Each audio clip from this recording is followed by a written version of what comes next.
자, 오늘 하나님 말씀 보겠습니다. 오늘 하나님 말씀은 요한복음 20장 21절, 22절, 23절입니다. 요한복음 20장 21, 22, 23. 예수께서 또 가라사대 너희에게 평강이 있을지어다. 아버지께서 나를 보내신 것 같이 나도 너희를 보내노라. 이 말씀을 하시고 저희를 향하여 숨을 내쉬며 가라사대 성령을 받으라. 너희가 네 죄든지 사하면 사하여질 것이요 네 죄든지 그대로 두면은 그대로 있으리라 하시니라. 아멘. 아멘. 자, 우리 같이 잠시 기도하고 우리 하나님 말씀 보겠습니다. 사랑하는 아버지 하나님, 오늘 귀한 말씀을 저희들에게 주심을 감사합니다. 주님께서 제자들에게 하신 이 말씀이 이 마지막 때를 사는 저희들에게도 똑같이 주님 듣는 음성으로 주님 듣게 허락하여 주옵소서. 예수 그리스도의 영이 이 시간에 충만하게 임하시사 성령으로 충만하게 말씀을 전하는 부족한 종이나 말씀을 사모하고 듣는 주님의 사랑하는 자녀들에게도 주님께서 똑같이 기름 부어주시고 주님 마지막 때 더욱 깨어서 기도하며 주님의 마음을 품고 기도하는 우리 모두 되도록 꼭 도와주시고 축복하옵소서. 특별히 오늘 이 말씀을 방해하는 모든 사탄 마귀의 세력들, 어둠의 세력들 예수 그리스도 이름으로 다 쫓아주시고 주님 예수님의 보혈로 완전히 덮어주시옵소서. 예수님의 피로 완전히 덮어주셔서 저희들이 더욱더 주님에게 포커스를 맞추고 그리고 주님의 깊은 말씀의 비밀을 그 뜻을 깨닫게 허락하여 주시옵소서. 우리 구주 예수 그리스도 이름으로 간절히 기도합니다. 아멘. 아멘. 예, 여러분들 지난 주일에 부활주일 예배 잘 들으셨죠? 근데 오늘 부활주일 예배를 드리는 그러한 나라도 있습니다. 지금 소련하고 그다음에 동구 유럽 쪽에 그 정교를 믿는 그 오소독스를 믿는 사람들은 오늘이 주일날이 이 사람들의 부활절입니다. 그래서 따로 모여요. 그 에티오피아에도 그 종교들이 많이 있어서 오소독스 믿는 사람들이 오늘 이제 예수님의 부활절을 그들이 이제 기념 예배를 드린다고 하더라고요. 예, 우리는 지난 주일에 다 드렸습니다. 자, 그런데 우리 예수님의 그 부활절 오늘 제목이 변화된 제자들입니다. 메시아 부활 후에 변화된 제자들. 우리가 예수 그리스도를 믿고 그다음에 오늘 또 부활절 일주일 후에 다시 또 우리가 예배를 드리고 또 주님의 음성을 듣습니다. 우리 주님이 우리들에게 그 부활절을 지내고 나서 그 다음에 다시 또 옛날로 돌아가서 똑같이 옛날로 돌아가기를 원하느냐, 그런 것을 우리가 한번 상고해 보길 원합니다. 예수님의 부활은 이건 정말 자연적인 그런 상식으로 볼 때 절대로 불가능한 그러한 일이에요. 근데 그것을 예수님께서 죽음을 완전히 바꾸시고 거기서 생명으로 다시 생명이 들어가서 그래서 예수님이 다시 부활하신 것을 우리가 압니다. 자, 그러면은 예수 그리스도의 그 부활이 과연 지금 이 시대를 사는 우리들에게 어떤 영향을 미칠까? 어떠한 뜻으로 우리를 이끌어 가실까? 그것을 우리가 역사적으로 한번 쭉 보겠습니다. 오늘 말씀을 우리 다시 한번 보면은 주님께서 부활하신 후에 그 다음에 40일 동안을 성경에 보면은 40일 동안을 주님께서 제자들 앞에서 나타나시기도 하고 수많은 사람들에게 한 500여 명 되는 성도들에게도 또 나타나셨다 하는 그런 말씀도 고린도전서에 있습니다. 그런데 주님께서 받으신 그 고통, 고난, 그리고 이제 부활하셨는데 그 특징이, 부활하신 그 예수님의 특징이 손에 아직도 그 못자국, 핏자국이 남아있다 하는 것을 우리들에게 보이셨습니다. 그 제자들에게. 그 성경에 보면은 사도행전 1장 3절, 4절에 어떻게 써 있냐면은 해 받으신 후에, 그러니까 고통을 받으신 후에 또한 저희에게 확실한 많은 증거로 친히 사심을 나타내사 40일 동안 저희에게 보이시며 하나님의 나라의 일을 말씀하시니라. 예, 이 40일 동안을 주님께서 제자들하고 같이 있었던 것이 아니라 40일 동안을 주님께서 나타내셨다가 또 다른 데로 가셨다가 그렇게 하기를 한 7번, 8번을 그렇게 하셨습니다. 예. 그리고 나서 그 4절을 보면은, 그 끝에, 3절 끝에 하나님 나라의 일을 말씀하셨다 그랬어요. 예수님이 그냥 나타나서 너희들 잘 있냐? 내가 다시 살아났다. 그것을 보여주는 것이 아니라 예수님은 한 순간이라도, 한 1분이라도 더 사랑하는 제자들에게 하나님 나라의 일, 너희들 여기서 사는 것이 이것이 끝이 아니다. 이제 영원히 살 곳이 있는데 거기에 대한 소망을 가져라. 그런 비전이 중요하다는 것을 계속 말씀해 주십니다. 하나님 나라의 Kingdom of God, 하나님 나라의 일을 대해서 말씀하셔요. 예수님 살아계실 때 그 사복음서에서 주님이 천국의 비유를 많이 말씀하셨죠. 천국. 구약에 있는 성도들, 또 제사장들이나 그 바리새인들, 서기관들, 이런 사람들은 과거에 자기네들의 그 조상들이 그 종교적인 하던 그 전통, 이것을 지키는 것을 굉장히 중요하게 생각을 했습니다. 이것을 지키는 것이 하나님 말씀 지키는 것보다 더 중요하게 생각해서 그래서 이것을 따라야만 너희들이 그 하나님 앞에 갈 수 있다라는 그러한 그 율법적인 전통, 이걸 굉장히 강조했어요. 예수님께서 그것을 제일 싫어하셨습니다. 그 마태복음 15장에 보면은 너희들이 장로의 유전을 굉장히 강조한다고 했어요. 유전이 뭡니까? 유전이 전통이에요. tradition. 예. 우리가 이게 까딱 잘못하면은 이 전통이라고 하는 것에 잡혀가서 그래서 그냥 줄줄줄 따라가다 보면은 그게 습관이 되고 예수님과의 관계가 점점 더 형식적으로 될 수가 있습니다. 그래서 우리가 이것을 잘 기억을 해야 돼요.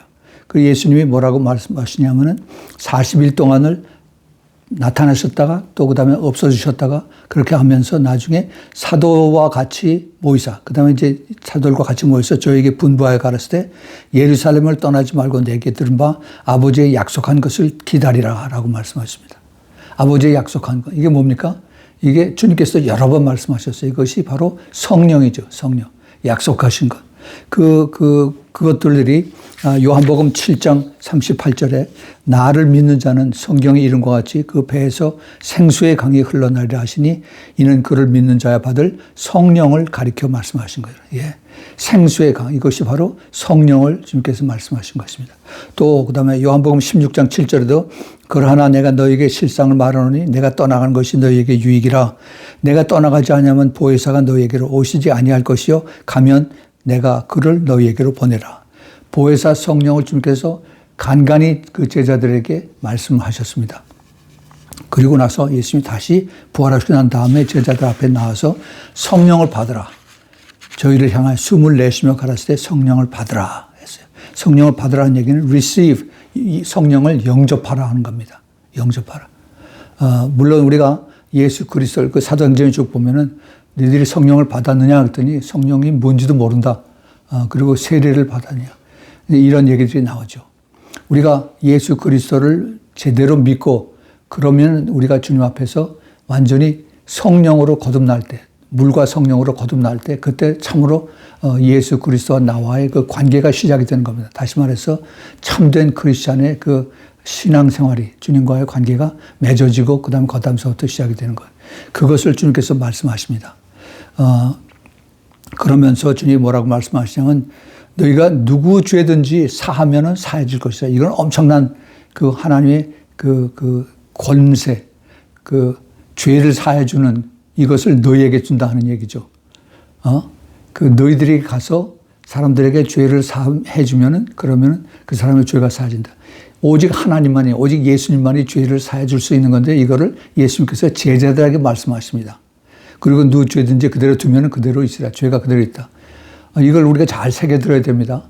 예수님이 제자들에게 죄를 사할 수 있고 죄를 또 그대로 내버려두는 그런 권세를 준다는 것은 예수님이 그 제자들에게 성령으로 그들이 거듭나게 하고 성령으로 충만하게 받은 다음에 그 다음에 주님이 궁극적으로 원하시는 것이 사도행전 1장 8절이죠. 성령을 받으면 권세를 받아서 그 능력을 받아서 그래서 뭐라고 그러는 겁니까? 예수 그리스도의 증인이 되라는 거예요. 증인. 예수 그리스도의 증인. 이 증인의 역할이 바로 예수 그리스도를 믿으면은 너희들이 구원을 받고 회개하고 그리고 천국에 대한 소망을 가지고 살아라 하는 이 제자들의 가르침, 이것이 바로 죄를 사하해 주는 그 길을 인도해 주는 그런 역할을 하는 거죠. 그 예수님의 숨을 내쉬면서 마치 그 창세기 그 2장에서 숨을 내쉬면서 그 아담과 하와에게 새로운 생명을 부어주신다고 그랬어요. 마찬가지로 예수님께서 숨을 내쉬면서 그 다음에 그 제자들에게 이것을 받으라 막 말씀해요. 그 성령을 이 사람들은 받았습니다. 그러면은 사도행전 2장에서 그 오순절에서 성령이 내려서 된 거는 어떻게 된 거냐? 그럼 성령이 두 번이 온 거냐? 그렇지 않죠. 자, 이걸 우리가 잘 알아야 됩니다. 우선 오순절이라고 하는 것을 한번 좀 살펴보겠습니다. 제자들에게 주어진 그 성령은 오순절날 한 곳에 모여있던 제자들, 그게 예수님께서 너희들이 예루살렘을 떠나지 말고 그리고 여기 남아있어라. 40일 후에, 그러니까 우리는 알죠. 성경을 통해서 나중에 오순절까지 열흘이 더 남아 있습니다. 그러니까 예루살렘을 떠나지 말고 여기서 기다리라 이런 말씀을 하십니다. 근데 그것을 못 기다려서 베드로와 그 제자들이 고기나 잡으러 가자 하고 예루살렘에서 갈릴리로 돌아간 것을 압니다. 그 갈릴리에 주님이 나타나셔서 네가 나를 사랑하느냐? 가서 양떼를 치라. 그래서 주님께서 그들을 다시 깨우치고 그 다음에 예루살렘으로 다시 내려온 것을 우리가 압니다. 우리 주님께서 우리에게 이 약속을 하셨어요. 그래서 이 오순절에 성령이 이렇게 폭발적으로 내린 것은 그 능력을 통해서 그다음에 약속이 성취된 겁니다. 아까도 말씀드렸지만 생수의 강, 배에서 생수의 강, 그 성령의 역사가 나타난 것, 또 그다음에 그 보혜사 성령이 그들에게 임한 것, 이것을 한꺼번에 다 이루신 것이 바로 오순절에 있는 거죠. 그 당시에 모였던 것이 한 120명의 그 성도들이 같이 모였습니다. 또 그리고 그 여자들도 같이 모여서 이제 그 성령을 한꺼번에 받았죠.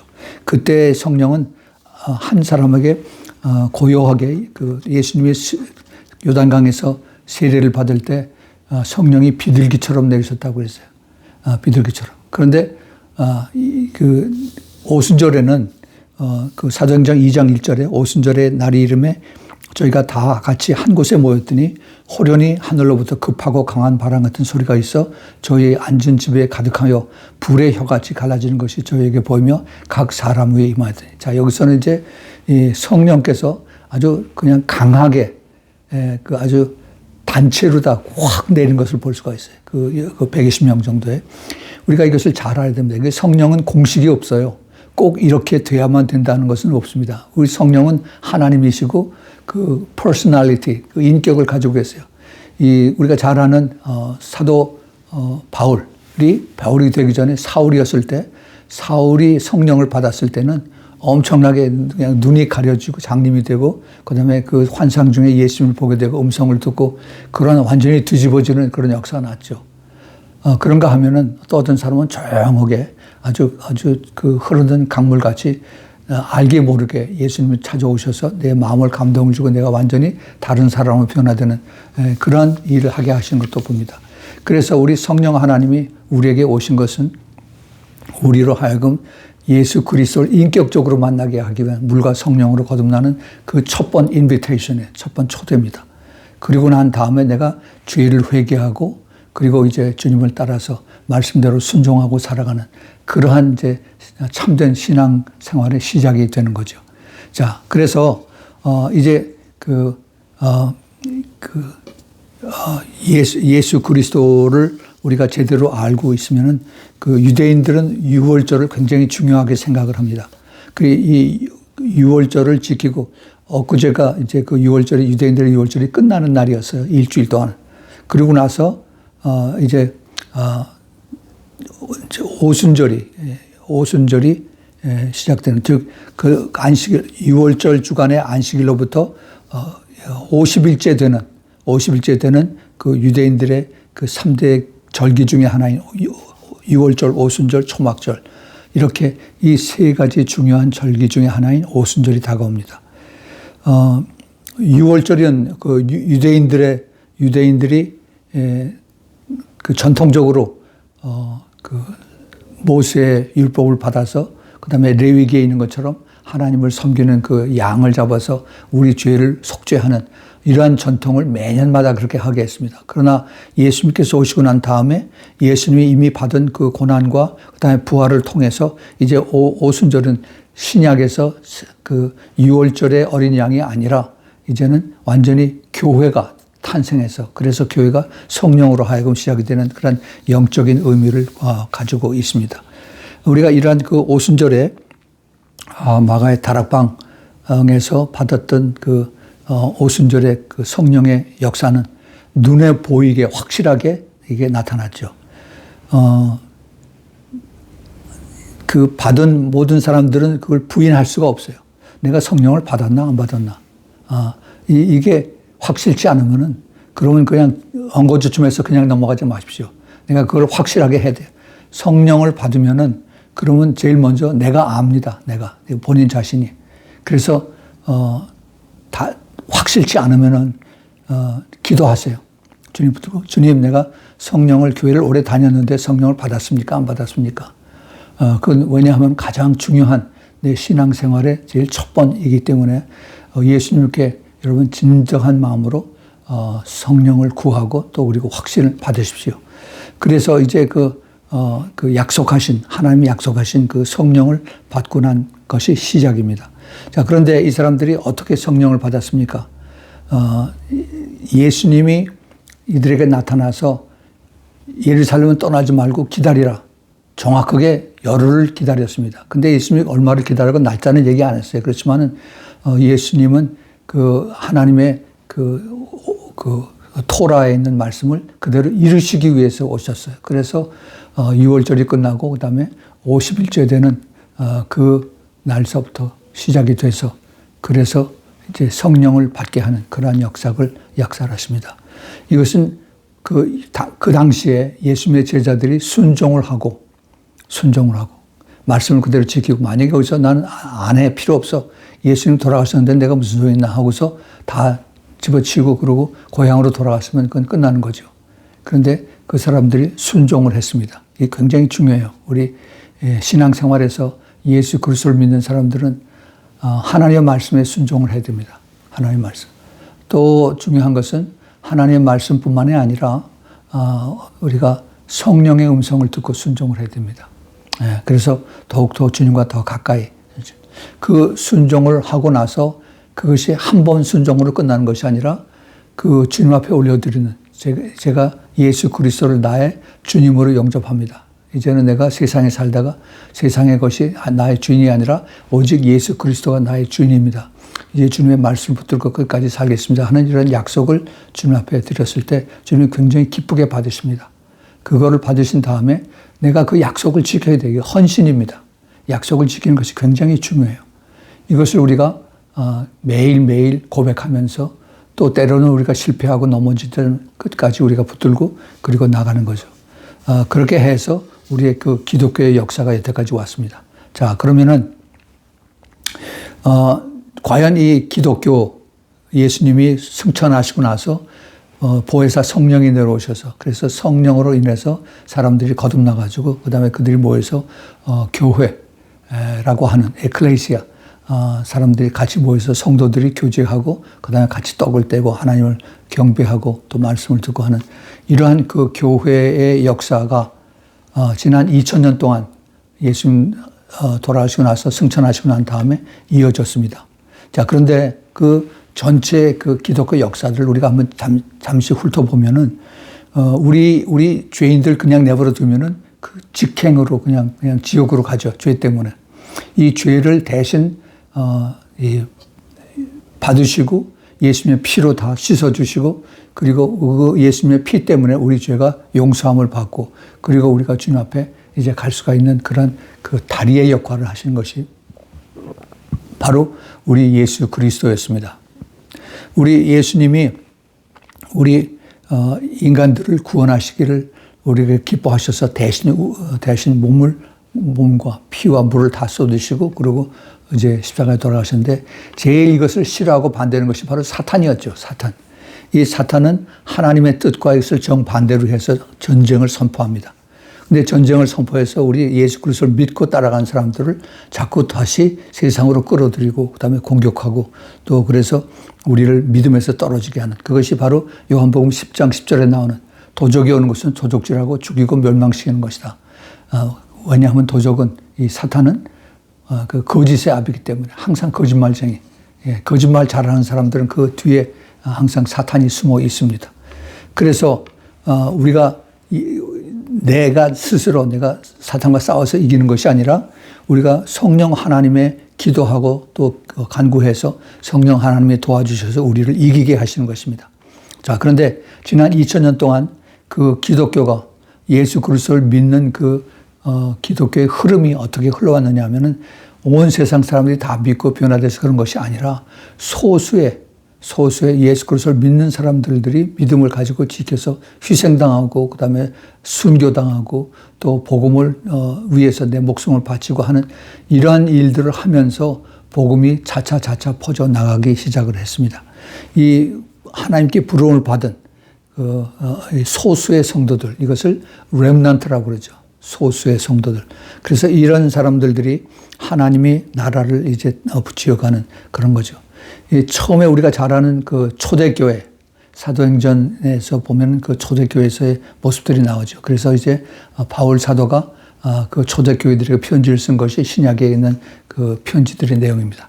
에베소 교회, 갈라디아 교회, 빌립보 교회, 또 고린도 교회, 뭐 이렇게 이런 그 초대교회들이 열심히 그 성령이 충만해서 뜨겁게 주님을 사랑하고 섬기고 성도들이 교제하고 그렇게 복음이 퍼져나갔어요. 그런데 이것을 사탄이 배가 아파서 가만히 둘 수가 없었죠. 그래서 핍박을 하고 로마 그 황제들 통해서 크리스찬들을 잡아서 죽이는 그런 것이 됐습니다. 그 핍박을 통해서 오히려 더 복음이 더 강하게 더 멀리 이렇게 퍼져나가게 된 것이 우리가 잘 아는 그 기독교의 초대교회의 모습이었어요.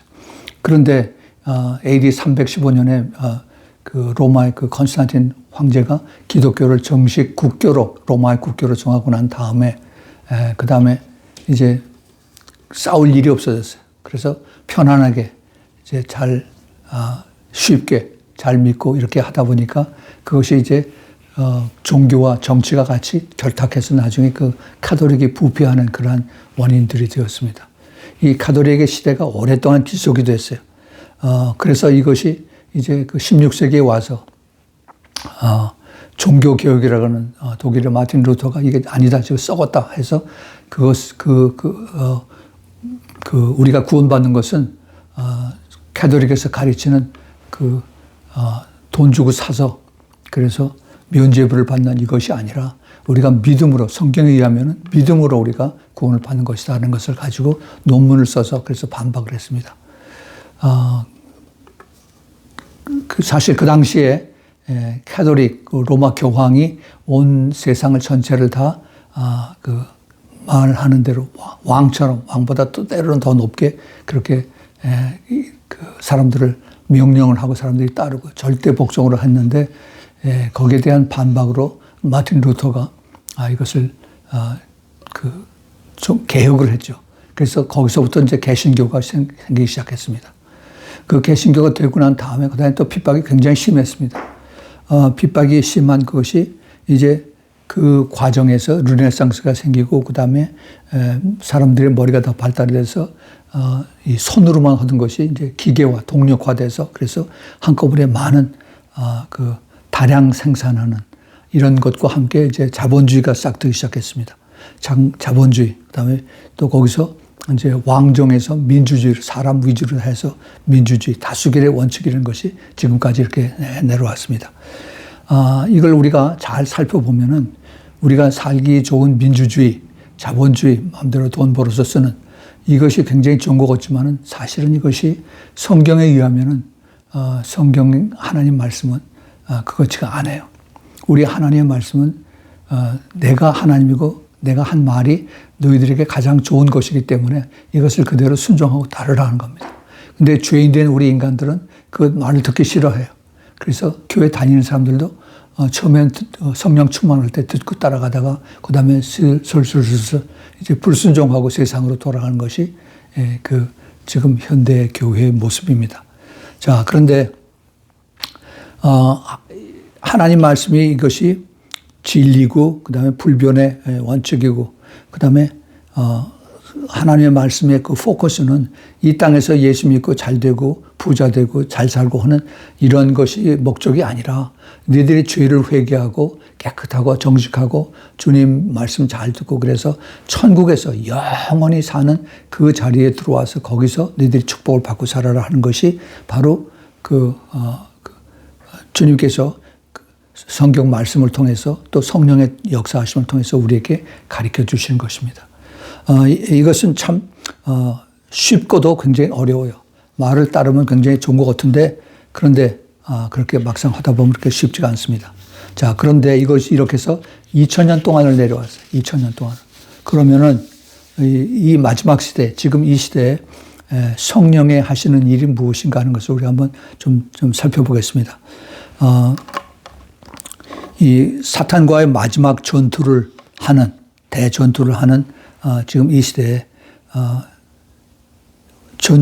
전쟁을 우리가 사탄과의 전쟁을 선포를 하고 예수님만 끝까지 의지하고 그래서 끝까지 가는 거죠.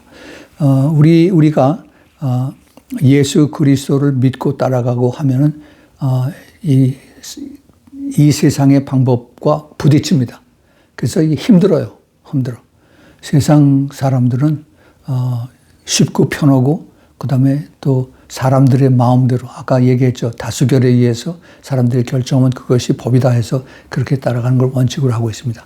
그러나 우리가 성경을 잘 보면은 하나님의 방법은 세상의 방법하고 달라요. 이 하나님의 방법을 따르면은 그러면은 하나님이 책임지십니다. 예. 그런데 교회들이 그렇게 하지 못했습니다. 교회가 물질하고 같이 따라가다 보면은 이거를 타협하고 타락하게 돼요. 그래서 쉽게 얘기를 하면 우리가 하나님 일을 하는데 돈이 있어야죠. 하나님 일을 하는데 교회도 크게 짓고 성도들도 더 위로하고 그다음에 또 우리가 선교도 해야 되고 다 돈이 필요한데 그 돈이 없으면은 어떻게 하나님 일을 합니까? 그렇죠. 그래서 하나님보다 슬금슬금 돈이 더 먼저 더 중요하게 되는 그런 것을 이제 사람들에게 얘기를 하고 교회에서 가르치고 그렇게 사람들이 믿고 따라갑니다. 그렇게 되면은 그 하나님을 섬기는 대상이 하나님, 말씀, 성령, 예수 그리스도에서 이제는 물질로 서서히 옮겨집니다. 그래서 물질로 옮겨지면은 그 다음에 주님이 그 안에서 안 계세요. 주님이 떠나십니다. 예, 그런 모습이 바로 라오디게아 교회의 모습입니다. 예, 그것이 현대 교회의 모습이에요. 현대 교회. 그러면은 우리가 어떻게 이것을 잘 깨닫고 여기서 우리가 살아야 되느냐. 지금 이 시대는 사탄이 점점 더 세상을 꽉 잡고 그다음에 교회 안에도 다 들어와서 교회 안에도 성도들을 전부 다 사탄의 방법으로 이끌어가는 그러한 시대가 되었습니다. 다시 말해서 성령은 더 점점 그 힘이 약해지고 그다음에 사탄의 힘은 점점 더 커져 보이는 그렇게 보이는 듯한 그러한 그 시대가 바로 지금이다 하는 겁니다. 자, 이걸 우리가 잘 감지한다면 그러면은 그러한 시대에서 그러한 상태에서 나의 모습은 어떨까, 나의 신앙은 어떨까 하는 것을 우리가 바로 비춰서 봐야겠죠. 우리 모두는 예수님의 참 제자가 되길 원합니다. 예수님의 참된 신부가 되길 원합니다. 자, 그런데 내가 교회 열심히 다니고 교회 봉사 열심히 하고 그러면은 참된 크리스찬인가? 참된 제자인가? 제가 오래전에 그 설교를 한 적이 있습니다. Are you real Christian? 당신은 진짜 크리스찬입니까? 아니면은 그냥 전통만 지키는 왔다 갔다 하는 그런 크리스찬입니까? 그런 크리스찬이라고 할 수가 없죠. 예수 그리스도를 끝까지 순종하고 따르는 진실된 제자 이런 사람들을 주님 앞에 갔을 때 이 사람들을 신부로 받아들인다라고 제가 오래전에 설교를 했습니다. 어린 양의 신부라고 하는 그 시리즈로 제가 오래전에 설교를 했었는데 그런데 그렇지 않고 현대 교회에서 타협하는 그러한 그 교회들, 타협하는 그 성도들, 하나님의 진리의 말씀 그리고 성령과 그다음에 하나님을 우선으로 섬기지 않은 그런 대신 사람을 우선으로 하는 이런 교회들이 많이 생겼습니다. 더 쉽게 얘기를 하면은 그 컴퓨터 용어로 user friendly라고 하는 그런 게 있어요. 사람 위주로 사람들을 듣기 좋고 편하게 하고 더 릴렉스하고 하는 이렇게 사람들을 그 커스터머 취급을 해서 이 사람들이 편하게 교회에 와서 말씀을 잘 듣도록 해야 된다 하는 그런 식으로 해서 그 하나님 말씀을 여기저기 집어넣어서 이제 하는 그러한 것이 한동안 유행이 됐습니다. 그 시작이 그 시카고에 있는 그 빌 하이벨 목사라고 하는 목사가 그렇게 시작했어요. 나중에 그분이 내가 잘못했다는 것을 그 고백을 하더라고요. 지금도 또 텍사스 그 휴스턴에 그 조엘 오스틴이라고 하는 목사 그런 식으로 해서 사람들 편하게 그냥 우리가 좋은 것만 찾아서 그렇게 따라가는 그렇게들 가르칩니다. 이것이 사도 바울이 얘기한 그게 아니다 하는 것을 얘기했죠. 갈라디아서 1장 10절에 내가 사람을 기쁘게 하랴 유저 프렌들리가 아니다 했죠. 사람을 기쁘게 내가 만약에 사람을 기쁘게 했으면 하나님의 종이 아니다 그러죠.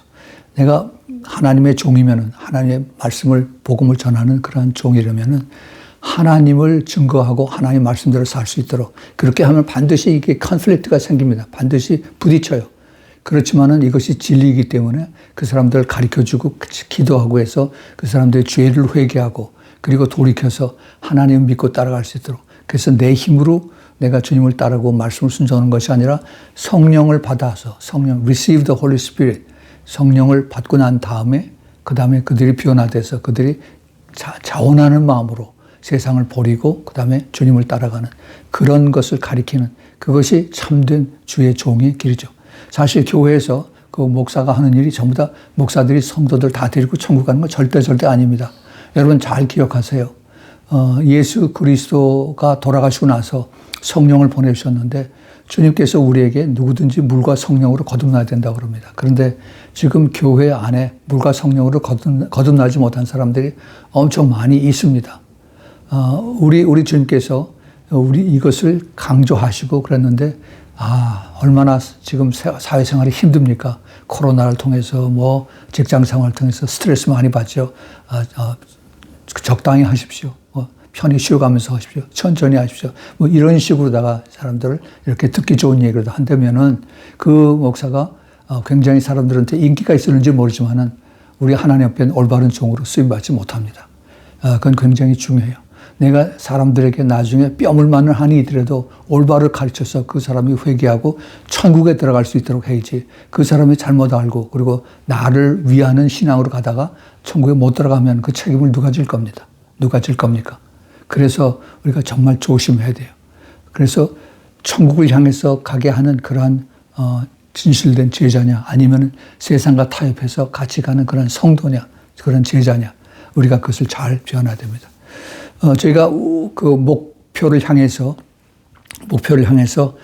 그동안 같이 기도하고 또 같이 따라갔던 것이 변화라고 하는 것입니다. 변화. 성령을 통해서 변화되는 total transformation through the Holy Spirit. 내가 변화되는 것인데 우리가 잠시 할렐루야 하고 그다음에 뭐 찬송 열심히 부르고 찬양 부르고 경배하고 말씀 듣고 은혜 받고 나서 할렐루야 하고 잠깐 변하는 것 같은데 그다음에 다시 옛날로 돌아가서 더 악해지는 그런 것이 아니라 완전히 가던 길을 가다가 거꾸로 다시 돌아와서 그래서 새로운 피조물로 그 고린도후서 5장 17절에 하는 것처럼 그리스도 안에서의 새로운 피조물로 변화돼서 그 사람이 다시는 이제 옛날에 세상으로 갔던 그 악한 생각, 악한 행동, 악한 말 이런 것을 벗어나서 내가 그렇게 하면은 내 양심이 찔려서 그래서 내가 가만히 있을 수가 없는 회개를 해야 되는 그 사람들 찾아가서 미안해야 되고 이렇게 내가 변하는 그러한 삶이 되어야만 우리가 참된 예수님의 제자가 예수님의 피조물로 우리가 다시 시작이 되는 겁니다. 예수님하고 뜨거운 그 사랑의 관계로 시작을 하는데 이제 시간이 가면 그게 차차차차 식어가요. 식어. 그래서 처음에는 뜨겁게 예수님만 뭐 그렇게 좋다고 그러고 따라가고 하다가 나중에는 그냥 냉랭해져 버리죠. 예수님께서 그런 성도들을 이제 책망하십니다. 계시록 그 2장에 보면은 에베소 교회에 너희들이 그 율법, 그리고 그 교리 이런 거 열심히 잘 지켰는데 첫사랑이 떠났다.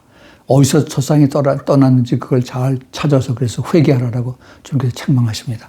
지금 이 시대에 그 첫사랑을 떠난 그런 성도들이, 교회들이 많아요. 우리가 그래서 이것을 찾아서 같이 기도를 해야 됩니다. 자, 그런데 이 변화, 성령을 통해서 내가 변화되어야 되는데 제일 먼저 변화되는 것은 내 자신이 변합니다.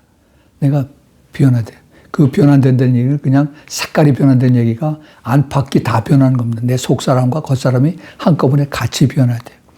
그래. 그 영의 사람으로 내가 변화돼서 그래서 그 우리 성령 하나님과 끊임없이 펠로십, 그 교제를 하는 그러한 거기서부터 시작이 되는 거죠.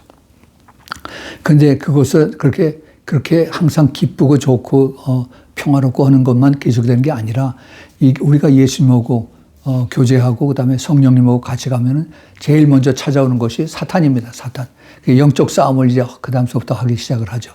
이 영적 싸움을 해야만 우리가 또 성숙해집니다. 영적 싸움 제가 오래오래 많이 동안 가르쳤습니다. 이 영적 싸움, 끊임없는 영적 싸움. 이게 개인적으로도 그렇고 단체적으로 코퍼레이트 그 영적 싸움 이것도 있고. 그런데 성경은 전쟁은 하나님께 속했다라고 그랬어요. 그러니까 우리가 이것을 어떻게 이길 수 있느냐. 기도해서, 말씀을 붙들고 기도해서 우리가 싸웠어야 돼요. 예수님의 보혈을 뿌리고 그 다음에 기도합니다. 우리 그 사랑방 그 기도팀들이 매일 우리가 같이 기도할 때 제일 먼저 하는 것이 성찬식입니다. 성찬식. 이 성찬을 할 때 예수님의 보혈을 우리가 예수님의 그 잔으로 받아 마시고 그 다음에 또 예수님의 몸을 떡으로 우리가 받아서 먹습니다. 그 떡과 잔을 먹고 마신다. 예수님의 몸과 피를 우리가 받아서 연합된다 하는 그런 뜻이죠. 이것을 우리가 왜 하느냐. 주님께서 그 성찬을 하면서 이것을 통해서 나를 기념하라고 했어요. 기념하는 얘기는 주님을 기념하는 것이 아니라 remember, in remembrance of me. 나를 기억하면서 우리가 교회 전통에 의해서 한 달에 한 번 또는 뭐 1년에 두세 번 성찬식 하는 것이 아니라 매일 할수록 우리가 주님과 더 깊이 주님을 생각하게 되고 기념하게 되고 그리고 따라가게 되는 겁니다. 예, 저는 그렇게 생각을 해요. 그래서 예수 그리스도와 더 가까워지고 성령 안에서 우리가 더 교제를 하는 것입니다. 그 더 성숙한 제자, 성숙한 신부로 우리가 되는 거죠. 그 성숙하게 되기 위해서는 지속적인 우리의 죄에 대한 그 예민함, 죄를 짓고도 우리가 덤덤하고 또 아무런 느낌이 없고 그러면 안 되죠. 우리가 더 그런 것에 대해서 예민하고 더 센시티브하고 그다음에 정결하고 회개하고 그다음에 주님과의 그 교제로 인해서 이제는 내가 성령의 열매를 맺어가는 9가지 열매를 맺어가는 그런 삶이 되죠. 저희가 그 탄자니아 선교를 하면서 거기에 그 우리가 가지고 가는 그 하나님의 비전이 바로 그 토탈 트랜스포메이션입니다. 하나님께서 그들을 통해서 이제 먼저 그들이 처음에는 그 사람들에게 이제 그 유기농업 이것을 가르쳐주고 그 대부분이 농업을 하는 사람들이기 때문에 이 농업하는 사람들을 이제 화학비료 쓰지 않고 그다음에 이 그 자연에서 나오는 이 땅 속에 있는 그 척박한 그런 그 땅을 이것을 그 안에다가 이제 천연 비료를 집어넣어서 그래서 그 지렁이도 생기고 땅도 더 기름지고 한 이러한 그 천연 그 유기농 방법을 가르쳐줘서 이 사람들이 그걸 배우고 화학비료 안 쓰고 그리고 이제 농사가 잘 되는 이런 것을 우리가 가르쳐주지만은 궁극적으로 우리가 그들에게 가르쳐주는 것은 그러한 기술을 가르치고 지식을 가르쳐주는 것이 아니라 그거를 통해서 하나님이 너희들이 회개하고 하나님 앞에 간구하고 기도하면은 하나님이 땅을 바꾸신다는 그 약속의 말씀이 있습니다. 그것이 우리가 잘 아는 역대하 7장 13절 14절입니다. 그 큰 그림을 하나님의 비전을 우리가 그 사람들에게 가르쳐주는 겁니다.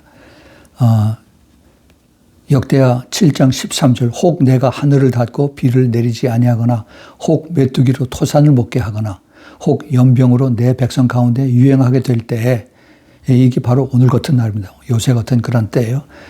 14절 내 이름으로 일컫는 내 백성이 그 악한 길에서 떠나서 스스로 겸비하고 기도하여 내 얼굴을 구하면 내가 하늘에서 듣고 그 죄를 사하고 그 땅을 고칠지라. 예. 여기 중요한 것을 여기 하나님께서 이제 솔로몬이 기도한 그 내용을 여기 우리가 다시 읽는 겁니다. 내 이름으로 일컫는 내 백성이 하나님의 백성입니다. 크리스천들이 악한 길에서 먼저 떠나야 돼요. 죄를 범하고 살다가 거기서 이제 뒤로 해서 180도 돌이켜서 그래서 악한 길에서 떠나고 그다음에 스스로 겸비한다는 얘기. 내가 겸손해져야 됩니다. 내가 교만하면 절대 해결 못해요. 스스로 humble, 겸손해지고 그다음에 기도하고 그다음에 하나님의 얼굴을 구하면은 그러면 내가 하늘에서 듣고 그 죄를 산다. 그리고 땅고자. 7가지의 그 중요한 그 순서와 단어가 여기 있습니다. 여러분 이걸 꼭 한번 읽어보세요. 그리고 기도하십시오. 하나님께서 땅을 고친다라고 했어요. 예, 이 마지막 때에 지금 엄청난 사탄의 세력들이 아마 여러분들 잘 아실 겁니다. The Great Reset이라고 그래서 그 WEM, 그 World 그 Economic Forum 거기에 책임자인 클라우스 슈왑이라고 하는 사람이 이제 모든 사람들이 지금 너무 지금 지구에 많이 사니까 이걸 인구를 줄여야 된다. 그래서 그 인구를 줄이는 한 80, 90%를 줄여야만 우리가 세상을 더 낙원처럼 살 수 있다 해서 그래서 사람들을 이제 점점 더 힘들게 하는 그 방법이 그 과정이 그 질병이고 코로나고 그다음에 그 질병이 그다음에 정부에서 컨트롤할 수 있게 되면 그다음에 이제 전쟁을 일으키고 또 전쟁을 일으켜서 그다음에 이제 경제로 이코노미 이제 뱅킹 시스템 이게 디지털 머니로 다 바꾸고 그래서 꼼짝 못하게 하는 이 순서를 지금 거쳐가고 있습니다. 우리가 이걸 잘 알아야 돼요. 지금 여러 가지 그 영향으로 인해서 물가가 막 계속 올라갑니다. 한 달에 15%, 20%는 보통이에요. 기름값이 한 6개월 전보다 2배가 올랐습니다. 200%. 정말 앞으로 점점 더 심하게 하는데 가장 타격을 받는 것이 식량이에요. 식량, food. 그 곡식과 그다음에 거기 채소들과 이런 것들이 제일 먼저 타격을 받습니다. 아직은 사람들이 아직 내 주머니에 돈이 있고 나가서 좀 비싸지만은 내가 마켓에 가서 살 수 있으니까 먹고 살 수 있으니까라고 하지만은 그것이 언제 끝날지 모릅니다. 이게 차차 계획을 세워서 지금 그 글로벌 거버먼트 전 세계 단일 정부를 추구하는 이들이 지금 사람들을 완전히 바꾸는 우리의 그 DNA까지 리셋하는 그러한 계획을 가지고 지금 하고 있습니다. 그들은 그 계획이 어젠다가 쫙 나와 있어요. 2020년서부터 시작을 해서 벌써 시작됐어요. 2020년부터 그 끝나는 자기네들의 그 계획이 끝나는 것이 2030년입니다. 2030년 동안 지금 앞으로 7년 조금 더 남았습니다. 이 동안에 자기네들의 계획을 완전히 다 성취하고 모든 사람들이 그 정부에서 시키는 대로 배급 주는 대로 따라가게 하는 겁니다. 그들이 내거는 그 캐치플레이가 모토가 뭔지 아세요?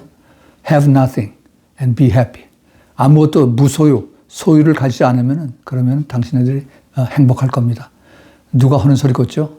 지금 그렇습니다. 예. 지금 점점 그것이 우리는 아직도 뭐 내가 돈이 있으니까 내가 마음대로 살 수 있다고 하는데 내가 아무리 돈이 있어도 이게 언젠가 이걸 그 종이 돈에서 디지털 돈으로 확 바꾸고 꼼짝을 못 합니다. 우리가 이런 그 지혜를 가지고 앞으로 어떻게 살아야 되나 하는 것을 우리가 깨달으시기 바랍니다. 그냥 아는 것만 해서 안 돼요. 우리가 이제 그런 준비를 하면서 하는 그것이 우리가 지금 아프리카에서 하는 그 요셉의 창고를 만들어주는, 가르쳐주는 그러한 일을 하는 거예요.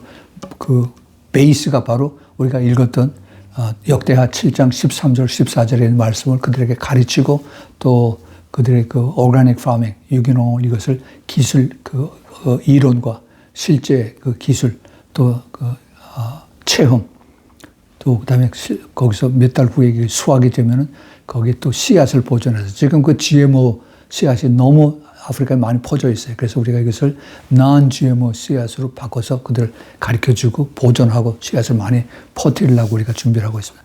이것은 우리가 사실 사탄과의 전쟁을 선포한 거랑 마찬가지입니다.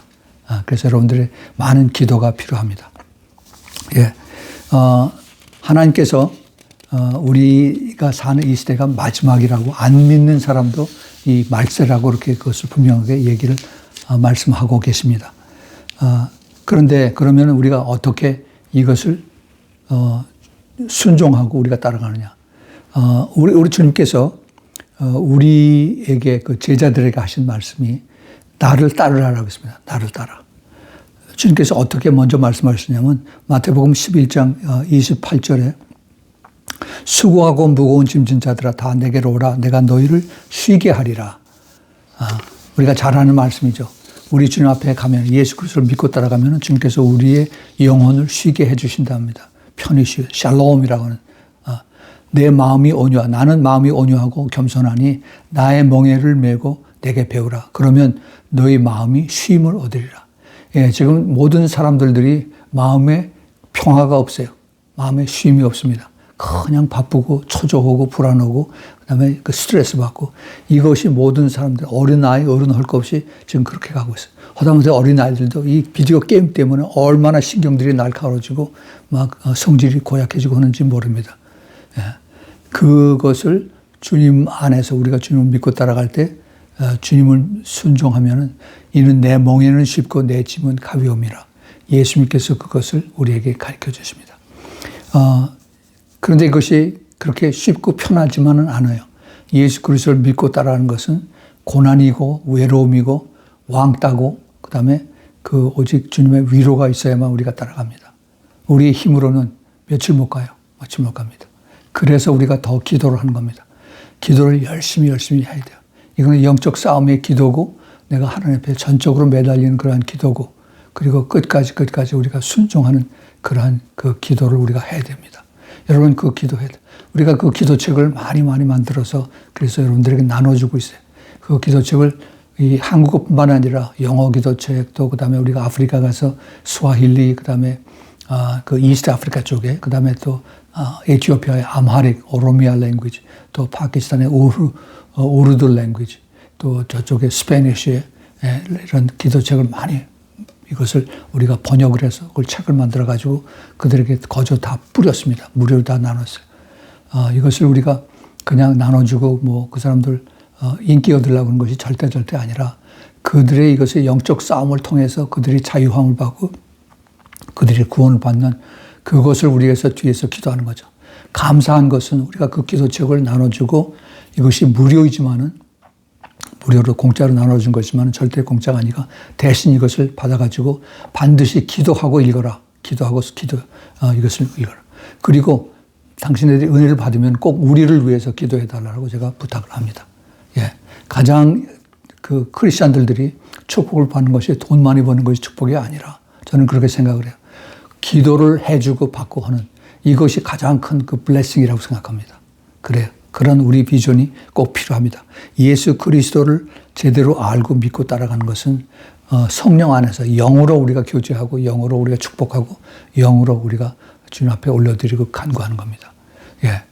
그래서 주님께서 이러한 그 고난과 외로움과 왕따와 이런 것들을 우리를 위로해 주시고 그 중에서 우리를 또 위로해 주신 그래서 수고하고 무거운 짐 자들아 다 내게로 오라 내가 너희를 쉬게 하리라. 쉬게. 왜냐하면 우리 주님이 마음이 온유하고 겸손하니 나는 멍에를 메고 내게 배우라.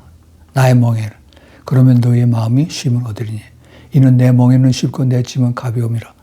근데 그 말씀을 하시고 난 다음에 마태복음 16장 24절 25절에 주님이 이런 말씀을 하세요. 이에 예수께서 제자들에게 이르시되 아무든지 나를 따라오려거든. 우리 주님은 누구에게든지 그 차별을 하지 않았어요. 예수님을 팔아넘기는 가롯 유다까지 주님께서 그를 받으셨습니다. 그러시면서 누구에게든지 아무든지 whosoever 나를 따라오려거든 자기를 부인하고 자기 십자가를 지고 나를 쫓을 것이라. 예수님은 와서 먼저 초청해서 come and see 먼저 와서 보라 그래요. 예수님이 제대로 가르치는지 예수님이 하신 말씀이 이게 진짜인지 가짜인지 이걸 와서 보고 너희들이 판단해라. 그래서 이게 정말 진리인 것 같으면 그러면 나를 따라라. 그 대신 네가 따라올 때 자식이 자신을 부인하고 그 다음에 십자가를 지고 나를 쫓을 것이다. 예, 그냥 궁금해서 예수님이 사람들 그 병 고치고 귀신 쫓는 거 이거 구경을 하고 어깨 넘어서 구경하는 구경꾼으로 따라오는 것이 아니라 누구든지 나를 따라오려거든 자기를 부인하고 자기 십자가를 지고. 그러니까 내가 사람마다 다 고통이 있죠. 고난이 있고 힘들고 어려운 문제들이 있지만 이거를 내가 다 내려놓고 그리고 주님을 따르는 겁니다. 이거를 해결해 주면 내가 따라가겠습니다. 사람들이 그렇게 얘기를 해요. 근데 주님께서 가르쳐 주는 건 그게 아닙니다. 사람들이 그래요. 기적을 나에게 보여주셔. 그럼 내가 믿겠습니다. 사람들이 그거를 제일 원해요. Show me your miracle. Then I will follow you. I will believe you. 그런데 주님이 하시는 방법은 그게 아니라 네가 먼저 나를 믿고 죄를 회개하고 따라오면은 그러면 내가 너에게 기적을 베풀어 주고 그다음에 네가 영의 눈이 열려서 엄청난 그런 그 슈퍼내추럴한 것을 네가 보게 되리라 하는 것을 주님께서 말씀하십니다. 그래서 자기를 부인하고 자기 십자가를 지고 나를 쫓을 것이다. 누구든지 제 목숨을 구원코자 하는 잃을 것이요. 누구든지 나를 위하여 제 목숨을 잃으면 찾으리라. 예, 이게 비밀입니다. 이거 도대체 일반 사람들이 이거는 상상이 안 돼요. 어떻게 그게 나를 먼저 죽이면은 그게 내가 사는 거고, 내가 살려고 애를 쓰면 내가 죽는 거고. 이건 도대체 이해가 안 된다. 이해가 안 되는 것이 당연하죠. 당연해요. 내가 먼저 내 자신을 부인하고 내 십자가를 지고 주님을 따르는 그 순종과 겸허함과 그 다음에 나를 내려놓고 주님만 따라가게 하는 이러한 그 중심을 보시고 내 마음을 보시고 주님을 따라가면은 주님께서 네가 나를 위해서 정말 끝까지 순종하겠냐. 그럼 내가 너를 책임지겠다. 내가 너를 붙잡고 내가 너를 인도하리라는 주님의 약속이 있습니다. 저는 그걸 붙들고 살아왔어요. 예. 그것이 그냥 위로하는 말이고 그리고 듣기 좋은 얘기라고 할 수 절대 아닙니다. 하나님의 말씀은 이것이 성경에 있는 말씀, 로고스라고 그러죠. 흰 종이에 까만 글씨로 쓴 것이 이렇게 쓰여진 그 율법이고 말씀입니다. 그런데 이것이 나에게 와서 닿는 주님께서 나에게 직접 하실 말씀으로 헬라 말로다 이것을 레마라고 그러죠. 그 로고스가 나에게 레마로 와서 닿을 때 그때 주님께서 그 약속의 말씀을 이루시는 그 약속이 이루어지는 그런 축복이 나에게 이루어지는 것입니다. 여러분들에게 그런 축복이 이루어지기 바랍니다. 우리는 마지막 때에 살면서 자꾸 내가 눈에 보이는 걸 가지고 내가 더 많이 가지고 있고 내가 더 많이 이걸 소유하고 해야만 남들도 도와주고 또 그리고 내가 더 오랫동안 잘 살 수 있다라고 쓰죠. 이것은 세상의 방법입니다. 세상의 방법. 우리가 세상의 방법으로 여태까지 그렇게 살아왔어요. 세상. 근데 주님은 그런 그 전통을 버리고 이제 나를 믿고 따라오라.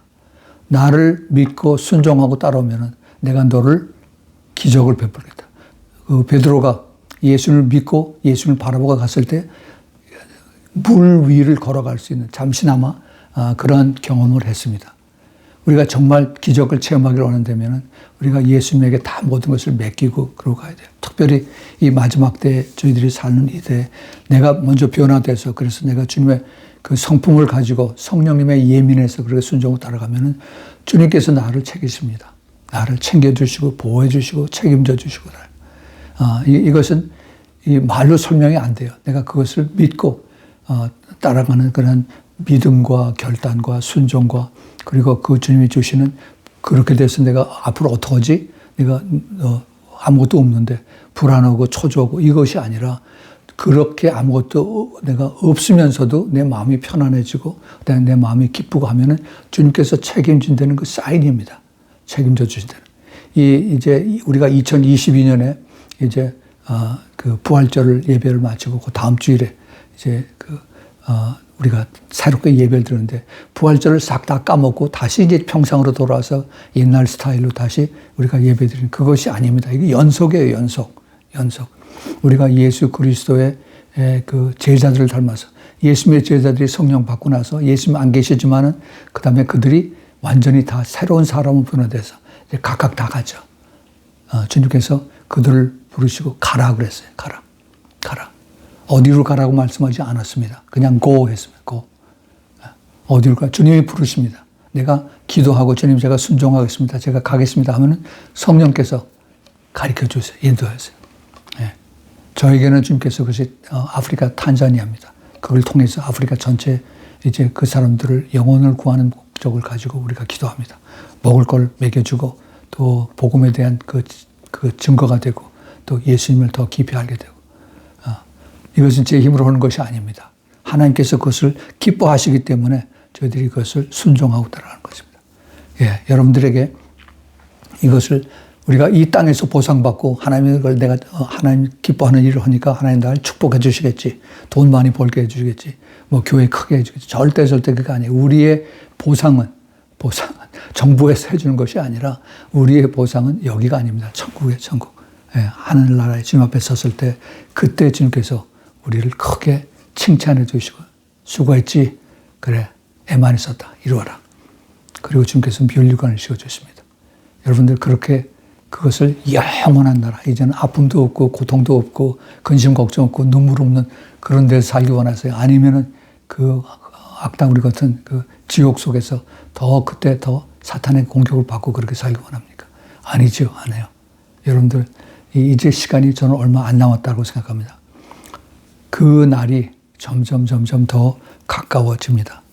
여러분들 이런 영적으로 이런 것을 다 깨닫고 정말 다들 이기는 자가 돼서 천국에서 다 같이 모이는, 다 얼굴을 우리 지금 모르지만은 천국에서 다 만나서 주님 앞에 서서 주님을 찬양하는 그날이 오기를 예수 그리스도의 이름으로 간절히 기도드립니다. 같이 기도하겠습니다. 하나님 아버지, 오늘 저희들에게 예수님의 제자처럼 변화되는 그러한 말씀을 가지고 나눴습니다. 예수님의 제자가 변화가 된 다음에 그들은 쉽고 편하고 넓은 길 간 것이 아닙니다.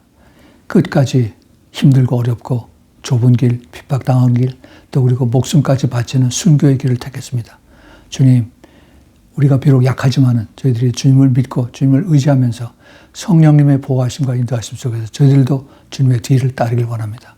주님의 뒤를 따르는 것이 그것이 내 힘으로 따르는 것이 아니라 주님의 힘으로 따를 수 있도록 도와주고 축복하여 주옵소서. 그 모든 사람들이 이 메시지를 듣고 더욱 주님을 사랑하며 기쁨으로 감사함으로 순종함으로 끝까지 갈 수 있도록 모두 축복하여 주시옵소서. 이제는 우리 주 예수 그리스도의 그 놀라우신 은혜와 하나님 아버지의 그 끝없는 아가페의 사랑과 그리고 성령 하나님의 내주하심과 교통하심과 인도하심 그리고 기름 부으심이 이 예수님의 부활 이후에 저희들이 완전히 변화된 삶을 살기를 기뻐하는 또 순종하는 사랑하는 우리 성도들 머리 위에 그 가정 위에 또 그리고 하는 모든 일 위에 지금부터 영원까지 함께 있기를 예수 그리스도의 이름으로 축원하옵나이다. 아멘, 아멘, 아멘. 할렐루야. 주님 감사합니다.